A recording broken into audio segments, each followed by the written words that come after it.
हर पल जियो ड्रामा आसपास बन चुका है बहुत ही ज़्यादा इंटरेस्टिंग। उसमें हमें दिखाया जाएगा कि रक्षी जो होती है वो अपनी बहन के साथ बहुत ही अच्छे से रेडी हो रही होती है और वो अपनी बहन को कहती है कि आज बहुत ही ज़्यादा अच्छे से रेडी होना और तमाम लोगों के सामने ऐसे हम लोगों ने दिखाना है जैसे हम लोग कुछ फ़तह करके आए हैं और उन सब लोगों को हम लोगों ने डिग्रेड करना है। इस पर उसकी बहन कहती है कि रक्षी तुम और तुम्हारी बातें अल्लाह ही माफ़ करे। इस पर रक्षी जो होती है वो भी खुद भी बहुत ही ज़्यादा प्यार से रेडी होकर वो पहुँच जाती है पार्टी पे। जैसे ही पार्टी पे जाती है तो उसकी स्टेप मदर जो होती है वो देखकर तो हैरान ही रह जाती है और वो अपने हस्बैंड का कहती है कि इन लोगों को पैसे तुम नहीं दिए होंगे वरना ये इतने महंगे ड्रेस कहाँ से लेके आ सकती हैं। इस पर वो कहता है कि नहीं, मैंने तो तुम्हारे सामने ये चंद हज़ार दिए थे और उसमें तो ये इतने महंगे ड्रेस ले ही नहीं सकती। इस पर वो कहती है कि नहीं, तुम मुझसे झूठ बोल रहे हो, तुम मेरी पीठ पीछे इनको पैसे देते हो। और ये इस बात का मुझे अंदाज़ा अब हो गया है इन लोगों की ड्रेसिंग देखकर। इस पर वो आपस में झगड़ना स्टार्ट कर देते हैं और जैसे ये रक्षी देखती है तो रक्षी कहती है वाह, तमाशा तो अभी से स्टार्ट हो गया है, ये दोनों तो अभी से झगड़ना स्टार्ट हो गए हैं।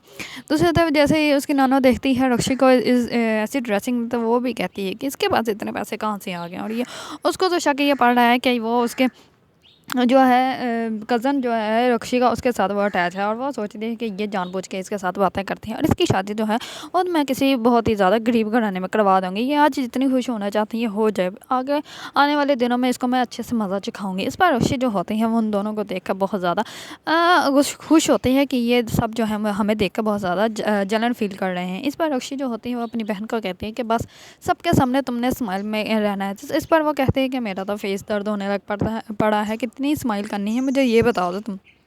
इस पर वो कहती है कि बस जब तक पार्टी ख़त्म नहीं होती तब तक ऐसे ही रहना है और तमाम लोगों को जला कर रखना है।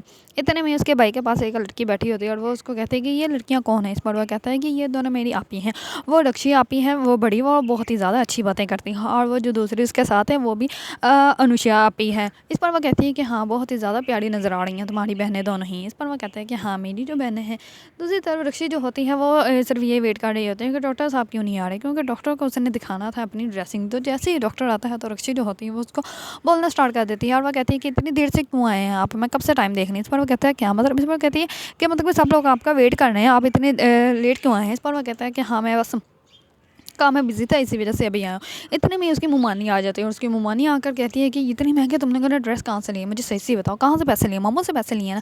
इस पर वो डॉक्टर के सामने रक्षी की इंसल्ट कर देती है। इस पर उसको गुस्सा तो बहुत ही आता है। जैसे डॉक्टर वहाँ से चला जाता है तो रक्षी जो होती है वो भी फिर बोल देती है। वो कहती है कि हाँ, मामू ने पैसे दिए थे और मामू ने कहा था कि अब मेरी प्यारी बेटी भांजी है जो है वो अच्छी सी शॉपिंग कर लें, अच्छी अच्छी ड्रेस ले लें। और उन्होंने ये भी कहा था कि मेरी चुड़ैल बीवी को मत बताना, इसलिए हम लोगों ने आपको बताया नहीं, लेकिन अब आपने पूछ ही लिया तो फिर हम लोगों को बताना पड़ गया, हमें मामू ने ही पैसे दिए। इस पर वो कहती है कि हाँ, जाके मैं पूछती हूँ तुम्हारे मामू से, उसने तुम्हें पैसे दिए ही क्यों। वो पूरी पार्टी में ही उसके मामू को कॉल ही करती रहती है, लेकिन वो कॉल रिसीव ही नहीं करते क्योंकि घर से निकलने से पहले ही उसने उनको कॉल की थी और कहा था कि मुझे बहुत ज़्यादा पैसे चाहिए क्योंकि मैंने शॉपिंग करनी है। इस पर उन्होंने कहा था कि मेरे पास कोई भी पैसे नहीं है। इस पर उन्होंने कहा था कि अगर आपने मुझे पैसे ना दिए तो आपकी कितनी इंसल्ट हो जाएगी। तो इस पर उसके हस्बैंड कहते हैं कि मुझे ये इंसल्ट जो है वो कबूल है, तो मेरे पास कोई पैसे नहीं। इस पर वो कहती है कि नहीं, पैसे तो आपको मुझे भेजने ही पड़ेंगे और वो बहुत ज़्यादा गुस्से में कॉल जो होती है वो कट कर देती है।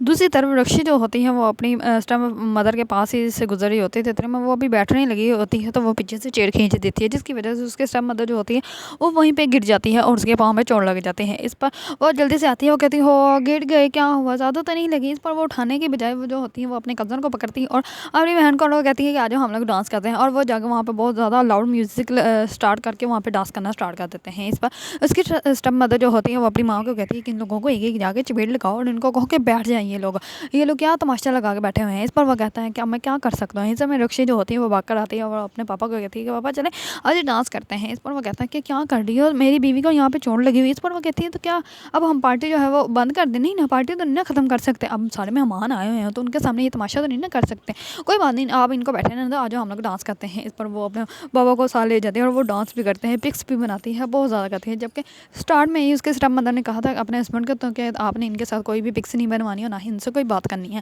लेकिन रक्षी ने सारा मामला ही उल्ट कर दिया।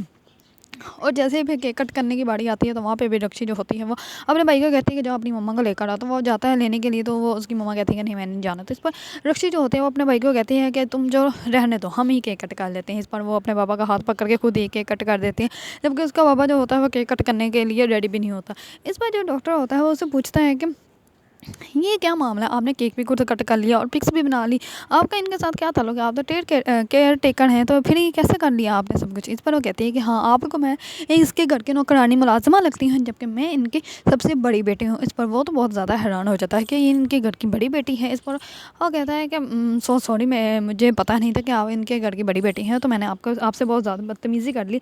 आपको पता नहीं क्या कह दिया, जबकि मुझे ऐसा कुछ कहना नहीं चाहिए था। इस पर जो होती है रक्षी, वो कहती है कि कोई बात नहीं, अब आपने जो कह दिया वो तो कह दिया, अब जो मुझे मेरा दिल तो जो दुखाया वो तो दुखाया ही, चले रहने दे, हटे, पीछे मुझे जाना है। इस पर रक्षी जो होते हैं डॉक्टर को हटा के वहाँ जाती है अपने स्टेप मदर के पास, जाके कहती है कि ज़्यादा चोट तो नहीं है। इस पर वो चुप कर जाती है। तो दूसरी तरफ जैसे ही डॉक्टर उनको बताता है कि नहीं, इनको ज़्यादा चोट नहीं है, लेकिन मैंने मेडिसिन बता दी है, तो वो आप मंगवा लीजिए। इस पर वो कहती है हाँ, ये ठीक है, मुझे तो लगा था ये नहीं ठीक होंगे, हॉस्पिटल जाना पड़ेगा, एक्सरे करवाने पड़ेंगे। और आपने कौन सी अपनी आंखों में एक्सरे मशीन लगाई हुई जो आपको पता चल गया? मैं तो कहती हूँ हॉस्पिटल चलते हैं, 2-3 दिन तक एडमिट करवाते हैं, कुछ पता तो चले इनको बीमारी है क्या। इस पर जो होते हैं उसके स्टेप मदर वो बहुत ज़्यादा गुस्से में देखती है। इस पर डॉक्टर जो होता है वो उसके पापा को कहता है कि मुझे ना घर में कुछ काम है, तो आप अगर टाइम निकाल के मेरा घर चेक कर लेंगे और वो काम के बारे में मुझे किसी आदमी से मिलवा देंगे तो बहुत ज़्यादा शुक्रिया होगा आपका। इस पर वो कहता है कि हाँ ठीक है, मैं जैसे ही टाइम मुझे मिलेगा मैं आ जाऊँगा। इस पर जो डॉक्टर होता है वो वहाँ से चला जाता है, और रक्षी जो होती है वो भी अपनी बहन के साथ घर जाने की बात करती है। तो इतने में ही उसकी जो होती है नाना, वो कहती है कि इसके साथ क्यों जाना है, जाकर इतनी रिक्शे टैक्सियाँ चलती हैं तो उनमें से कोई ले लो और चले जाओ घर। इस पर जो होती है रक्षी वो चुप कर जाती है। तो दूसरी तरफ जैसे रक्षी का कज़न होता है वो कहता है कि मुमानी, मैं आपको भी घर ड्रॉप कर देता हूँ, और तुम बेचारी गरीब लड़कियाँ कैसे रिक्शों में धक्के खाओगी, आज मैं तुम लोगों को भी ड्रॉप कर देता हूँ। इस पर रक्षी को वो ड्रॉप करने के लिए चला जाता है। तो इस पर उसके नाना तो बहुत ही ज़्यादा गुस्से में आ जाते हैं कि ये इसके साथ क्यों जाता है। दूसरी तरफ रक्षी जो होती है वो घर जाके अपनी बहन को बहुत ज़्यादा बातें सुनाती हैं और बहुत ज़्यादा सब कुछ बताती है, और कहती है कि मुझे अभी वहीं पे होना चाहिए था, उनके ज़ख्मों पे जो है ना अपनी मुस्कुराहट की ना नमक छिड़कना था, बहुत ही ज़्यादा मज़ा आना था। इस पर उसकी बहन कहती है कि मुझे नींद आ रही, मुझे तो सोने दो। इस पर वो कहती है कि छोटो मुझे तुम्हें एक और बात भी बतानी है। इस पर वो कहती है कि क्या बताना, बताओ, बताए बिना तो तुम्हें नींद आनी नहीं। इस पर वो कहती है कि पता है मिसेज़ जो सुराब है वो कैसे गिरी, तो इस पर वो कहती है कि कैसे गिरी है। इस पर वो कहती है कि वो जब बैठने लगी थी तो मैंने अपना पाँव से चेयर पीछे कर दिया था, ऐसे गिरी थी। इस पर वो कहती है रक्षी, तुम कैसे ही काम करती हो, तुम्हें ज़रा डर नहीं लगता? इस पर वो कहती है अच्छा अच्छा प्लीज़ मामा को मत बताना। इस पर वो कहती है कि अच्छा नहीं मैं बताती, लेकिन तुम ऐसे काम करती ही क्यों हो? इस पर वो कहती है बस मुझे मज़ा आता है इसलिए मैं ऐसे काम कर लेती हूँ, और क्या। दूसरी तरफ जो डॉक्टर सुराब होते हैं वो बहुत ही ज़्यादा रक्षी को मिस कर रहे होते हैं, और वो बहुत ज़्यादा उसके बारे में सोच रहे होते हैं, और वो कहते हैं कि ये पता नहीं अजीब है, मुझे पता ही नहीं था कि ये उसके घर की बड़ी बेटी है, मैंने उसको पता नहीं क्या क्या कह दिया। मेरा तो दिल काटा कि अभी जाकर उससे मिल लूँ। ऐसा करता हूँ सुबह होते ही उसका हाल पूछने जाऊँगा, जाकर रक्षी से भी मिल लूँगा। ऐसे ही होता है, डॉक्टर सुबह होते ही उनके घर पहुँच जाता है और उनके घर जाके कहता है कि आप अब ठीक है, सबको पूछता है। उसके बाद कहता है कि आपके घर इतना ही सन्नाटा क्यों है जैसा मेरे घर में होता है? तो इस पर वो कहती है उसकी जो स्टेप मदर होती है रक्षी की, वो कहती है कि हाँ हमारे घर ऐसा ही सन्नाटा ही होता है।